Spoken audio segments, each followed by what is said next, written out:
एक लड़की को देखा तो ऐसा लगा। एपिसोड 15।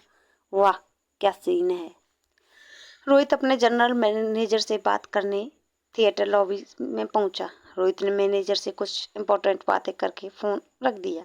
जैसे ही वो थिएटर में वापस जाने के लिए मुड़ा तो उसने देखा सामने आर्यन खड़ा था। रोहित को देखकर ही आर्यन घबरा कर बोला, डैड मैं तो यहाँ। रोहित ने आर्यन को डांटते हुए कहा, मैंने तुमसे कहा था कि अंदर ही बैठे रहो। तुम बाहर क्यों आए? और तुम्हारा मास्क कहाँ है? ग्लव्स भी निकाल दिए? आर्यन तुम सुबह से बहुत शैतानी कर चुके हो, मगर अब बस। रोहित ने आर्यन का हाथ पकड़ लिया और उसे थिएटर के अंदर ले जाने लगा। रिया रोहित का पीछा करते हुए थिएटर लॉबी तक पहुंच गई थी। वह एक कोने में छुपकर सब कुछ देख रही थी। जैसे ही रोहित आर्यन को थिएटर के अंदर ले गया, रिया आर्यन की जगह जाकर खड़ी हो गई। अनिका टिकट विंडो से फिल्म की टिकट लेकर जब वापस आई तो रिया को देखकर चौंक गई। उसने रिया से पूछा, तुम्हारे पास ये मास्क और ग्लव्स कहाँ से आए? अभी तक तो नहीं थे। रिया ने बड़ा ही स्मार्ट आंसर दिया, वह मुझे अभी रियलाइज हुआ कि मुझे मास्क और ग्लव्स पहनने चाहिए। दरअसल घर से सब कुछ लेकर निकली थी। यह बात सुनकर अनिका बहुत खुश हो गई। वो रिया की पीठ थपथपाने लगी और बोली, देख रही हूँ कल शाम से बहुत समझदार हो गई हो। Keep it up. यह कहते हुए अनिका रिया का हाथ पकड़कर उसे थिएटर हॉल में ले गई। फिल्म शुरू हो चुकी थी। हॉल में अंधेरा था। अनिका ने टिकट्स पर लिखा सीट नंबर देखने की कोशिश की, मगर वह ठीक से देख नहीं पा रही थी। तभी रिया ने कहा, नो नीड टू चेक मम्मा, आधा हॉल तो खाली है। चलो मैं कहूँ उसी सीट पर बैठ जाओ। यह कहकर रिया ने अनिका का हाथ पकड़ा। फिर गैंगवे में चलते हुए वह पीछे की रो तक पहुंची। रिया ने अनिका को ठीक रोहित के बगल वाली सीट पर बिठाया और वो खुद अनिका के बगल की सीट पर बैठी। अनिका के आने से पहले ही रोहित आर्यन को मास्क और ग्लव्स पहना चुका था। फिल्म देखने में ना ही रोहित को इंटरेस्ट था और ना ही अनिका को, और ना दोनों बच्चों को। रोहित अपने फोन में बिजी था। अनिका की नींद पूरी ना होने की वजह से उसकी आंखें भारी होने लगी थी। अनिका ने सीट पीछे करके सोने की कोशिश की। उसका सर हल्का सा बगल वाली सीट की ओर झुका। आधी खुली आंखों से अनिका को मोबाइल की रोशनी में चमकता हुआ रोहित का चेहरा दिखा। यह देखकर अनिका मन ही मन मुस्कुराने लगी। उसे उसे लगा इस आदमी की पर्सनालिटी का एक प्रभाव हो रहा है उस पर, कि अब नींद में भी उसे रोहित का चेहरा नजर आ रहा था।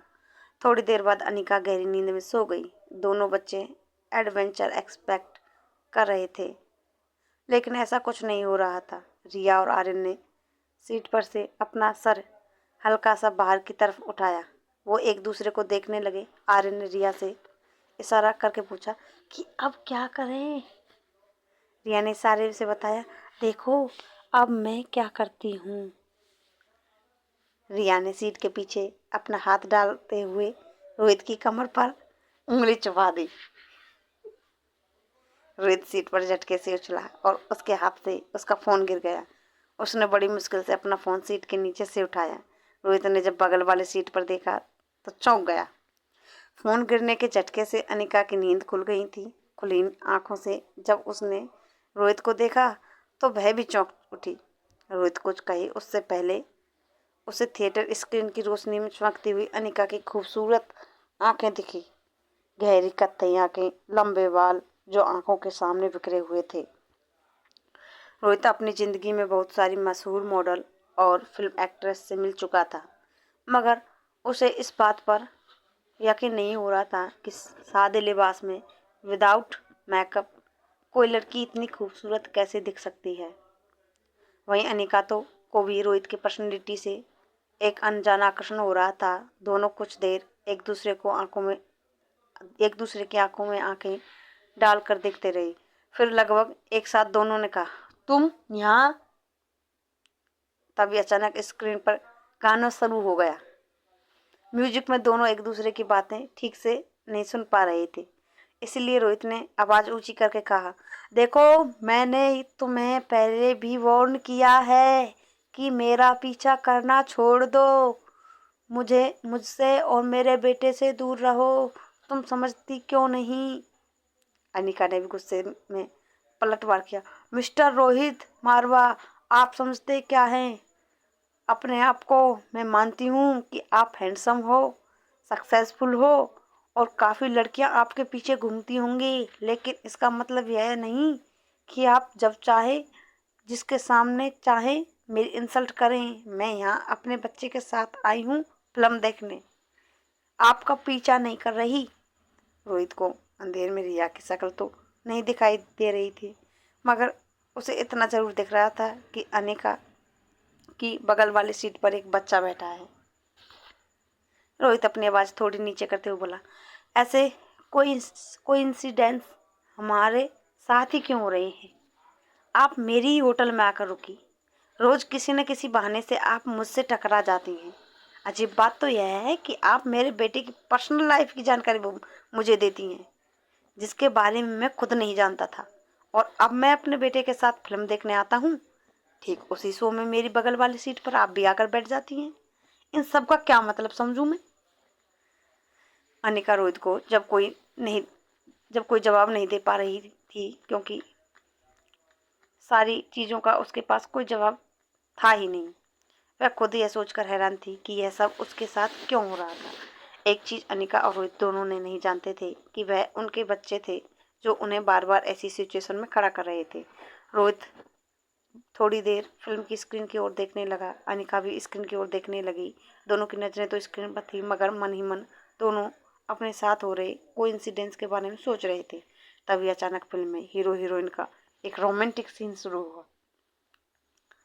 अनिका और रोहित के लिए यह देखना थोड़ा ऑकवर्ड हो गया। रोहित कभी अपने मोबाइल को देखता तो कभी यहाँ वहाँ देखने लगा। अनिका को भी हाथों से बाल संवारने लगी। अनिका भी अपने हाथों से अपने बाल संवारने लगी और किसी तरह रोहित को देखना अवॉइड करने लगी।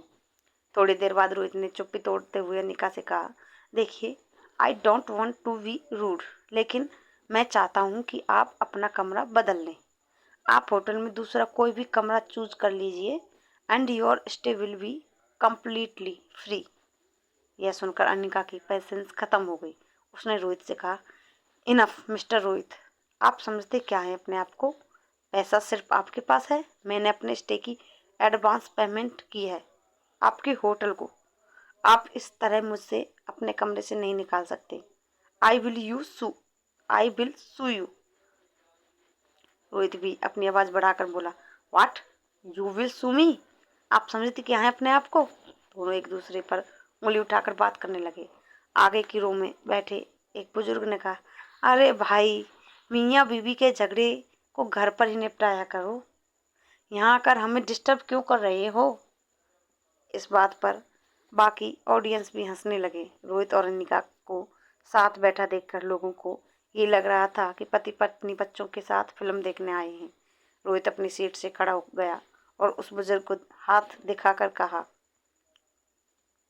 I am sorry uncle, please enjoy your movie. तब उस बुजुर्ग ने पलट कर कहा, अरे भाई, इतनी खूबसूरत जोड़ी है तुम्हारी, क्यों झगड़ते हो? फिर उन्होंने अपने बगल में बैठी अपनी वाइफ से कहा, पता नहीं आजकल की जनरेशन को क्या हो गया है। रोहित ने उस आदमी की मिसअंडरस्टैंडिंग को दूर करना जरूर नहीं समझा। उसने आर्यन का हाथ पकड़ा और थिएटर हॉल से निकलने लगा। आर्यन ठीक रोहित के पीछे छुप गया ताकि निकलते वक्त अनिका उसे देख ना सके। जो कुछ भी हुआ, उससे अनिका को गुस्सा तो बहुत आ रहा था, मगर कहीं ना कहीं उसे पता था कि रोहित एक अच्छा इंसान था। बस उसे अनिका को लेकर कोई मिसअंडरस्टैंडिंग हुई थी। अनिका ने रिया की ओर देखा। रिया फिल्म देखने में बिजी होने की एक्टिंग कर रही थी। इच्छा नहीं होने के बावजूद माँ बेटी ने जबरदस्ती पूरी फिल्म देखी।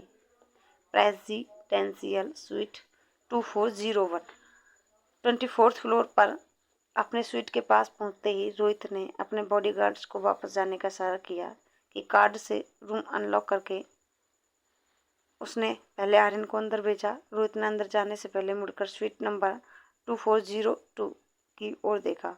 फिर कुछ सोचकर अंदर चला गया। आज जो कुछ भी हुआ था वह सब देखकर आर्यन पहले ही बहुत घबराया हुआ था। वह चुपचाप एक कोने में जाकर खड़ा हो गया। रोहित ने अपना फ़ोन सोफा पर फेंका और पास वाली चेयर पर बैठकर टांगें टेबल पर रख दी। फिर एक हाथ के इशारे से आर्यन को अपने पास बुलाया। आर्यन डरा हुआ था, मगर धीरे धीरे वो रोहित के पास गया। रोहित ने अपना गुस्सा शांत करते हुए आर्यन का एक हाथ अपने हाथ में लिया और कहा, देखो आर्यन, दुनिया में हर किसी पर भरोसा नहीं कर सकते, स्पेशली उन पर जिन्हें तुम जानते तक नहीं। कुछ बातें ऐसी हैं जो तुम उम्र के साथ ही सीखोगे, जैसे कि किसी के साथ दोस्ती करनी है, किस पर विश्वास करना है, किससे दूर रहना है। लेकिन जब तक वह तुम समझ तुम्हारे अंदर डेवलप होगी, तब तक तुम्हें अनजान लोगों से दूर रहना है। मैं चाहता हूँ कि तुम सामने वाली लेडी से दूर रहो। हो सकता है वो हमें नुकसान पहुँचाने आई हो। आर्यन को रोहित की यह बात बिल्कुल पसंद नहीं आई। आर्यन लगभग रोती हुई आवाज में बोला, नो डैड, वो बहुत अच्छी है। वो मुझे क्यों नुकसान पहुँचाएगी? वो तो मेरी मोम है। आर्यन के मुंह से यह सुनकर रोहित को शौक लगा। उसने तुरंत आर्यन के दोनों हाथ पकड़कर पूछा, व्हाट? क्या कहा तुमने? मोम? नहीं, वो तुम्हारी मोम नहीं है। तुम्हारी कोई मोम नहीं है। आर्यन ने पहले कभी इतनी हिम्मत नहीं दिखाई, मगर अनिका के बारे में गलत बात सुनते ही उसके अंदर हिम्मत आ गई। उसने मास्क और ग्लव्स उतारे और आर्यन की आंखों से आंसू टपकने लगे। उसने आवाज को बढ़ाकर सिसकियां लेते हुए रोहित से कहा, दुनिया में सबकी मोम होती हैं, आपकी भी है, तो यह कैसे हो सकता है मेरी मोम नहीं हो? आर्यन इतना कहकर अपने रूम में चला गया और दरवाजा अंदर से बंद कर लिया। रोहित समझ नहीं पा रहा था आखिर किस तरह निका ने आर्यन पर इतना प्रभाव छोड़ा था। Hotel paradise international, lift 24th floor पर आकर रुकी। जैसे ही दरवाजा खुला, अनिका के पीछे छुप गई। रिया अनिका के पीछे छुप गई। फिर जैसे ही उसे पता चला कि कॉरिडोर में कोई नहीं है, वो दौड़कर अपने स्वीट के दरवाजे पर पहुंच गई। अनिका कार्ड से स्वीट अनलॉक करे तब तक रिया ने पीछे मुड़कर देखा ही नहीं। दरवाज़ा खुलते ही वो जल्दी से अंदर चली गई। अनिका के लिए रिया की ऐसी शरारतें रोज की बात थी। अंदर जाती अनिका को उसकी सेक्रेटरी राजलक्ष्मी का फ़ोन आया। राजलक्ष्मी का फ़ोन उठाते ही उसने अनिका से कहा, मैडम, मैं आपकी सेक्रेटरी हूँ। कम से कम मुझे ये जानने का हक है तो है ना कि आज ऑपरेशन करने वाली हैं मनाली की लाइफ केयर हॉस्पिटल में। अनिका ने दोनों होठों को दबाते हुए कहा, आई एम सॉरी राज, मैं तुम्हें बताना भूल गई। I am really sorry. Rajlakshmi ने बड़ा ही रूखा जवाब दिया, it's okay ma'am, as usual. उनके हॉस्पिटल में मेल आया है, पूछ रहे थे उनके हॉस्पिटल से मेल आया है, पूछ रहे थे आप कब तक आओगी, ईटीसी ईटीसी। और डॉक्टर अग्रवाल ने आपका नंबर मांगा है, दे दूं? अनिका ने तुरंत कहा, नहीं, डोंट गिव माई नंबर। उनसे कह दो मैं टाइम पर पहुंच जाऊंगी। उन्हें फिक्र करने की कोई ज़रूरत नहीं है। और हाँ, कुछ भी हो जाए तो तुम उन्हें मेरा नंबर मत देना। राजलक्ष्मी को यह बात कुछ समझ नहीं आई, मगर बॉस का ऑर्डर था जो मानना तो पड़ता थी। राजलक्ष्मी ने ओके डॉक्टर एज यूज से। अच्छा, उन्होंने डॉक्टर्स की जो टीम सेलेक्ट की है वह मैं तुम्हें सेंड करती हूँ। If you want any changes let me know, I will mail them immediately. Anika ने ओके कहते हुए फ़ोन काट दिया। अनिका ने देखा कि रिया बीन बैग पर सर के पीछे दोनों हाथ डाले, पांव पर पांव चढ़ाकर सीलिंग की ओर देखते हुए किसी गहरी सोच में डूबी हुई थी। अनिका रिया के पास गई और उससे पूछा, अगर आपकी गहरी सोच में मैं डिस्टर्ब कर रही हूँ तो आई एम सॉरी। क्या मैं तुमसे 2 मिनट बात कर सकती हूँ? रिया ने अपनी सोच से बाहर आकर कहा, of course, no problem, go ahead mamma. Anika Riya के पास एक चेयर लेकर बैठ गई। अनिका को पता था कि ज्योति बुआ का ऑपरेशन बहुत ट्रिकी था और शायद ऑपरेशन खत्म होने में कुछ ज़्यादा वक्त लग सकता था। टेबल पर पड़ा ऑरेंज छिलते हुए अनिका ने रिया से कहा, Riya, I know you are a grown up girl, तुम अपना ध्यान खुद ही रख सकती हो। यह बात सुनते ही रिया समझ गई कि अनिका को कहीं बाहर जाना है। इनफैक्ट रिया को भी मौका चाहिए था आर्यन से मिलने का। रिया ने मुस्कुराकर कहा, अनिका की तरफ देखा और उससे पूछा, तुम बाहर जाना चाहती हो राइट? इट्स ओके मम्मा, भूख लगेगी तो रूम सर्विस से मंगवा लूँगी खाना, प्यास लगेगी तो अपने आप पानी पी सकती हूँ, इतनी बड़ी तो हो गई हूँ, तुम मेरी फिक्र किए बिना जा सकती हो। अनिका रिया की जिम्मेदारी समझदारी देखकर बहुत प्राउड फील करती थी। उसने रिया से कहा, आज मम्मा अपनी बुआ का ऑपरेशन करने जा रही हैं, wish me luck and please pray for aunty. जब रिया ने बड़े कॉन्फिडेंटली कहा, मम्मा आंटी को कुछ नहीं होगा, यू नो वाई, बिकॉज उनकी ट्रीटमेंट वर्ल्ड की सबसे बेस्ट डॉक्टर करने वाली है एंड थॉट्स माई मम्मा। रिया ने दोनों हाथों से अनिका को गले लगा लिया और कहा, दोनों गालों पर किस की। अनिका ने भी उसे माथे पर किस करके थैंक्स कहा। अनिका ने अभी ये नहीं सोचा था कि वह किस तरह बुआ का ऑपरेशन करेगी बिना किसी को यह पता चले कि अनिका ही डॉक्टर अमृता है। अनिका किसी तरकीब के बारे में सोचने लगी, तभी उसके मोबाइल पर डॉक्टर अमृता के अकाउंट में एक मेल आया। राजलक्ष्मी से ने उसे असिस्टेंट डॉक्टर्स की टीम की एक लिस्ट भेजी थी, जिन डॉक्टर्स के साथ मिलकर अनिका को ज्योति बुआ का ऑपरेशन करना था। लिस्ट में कामनी गुलेरिया का भी नाम शामिल था। अगर आपको हमारा एपिसोड पसंद आए तो प्लीज़ लाइक, सब्सक्राइब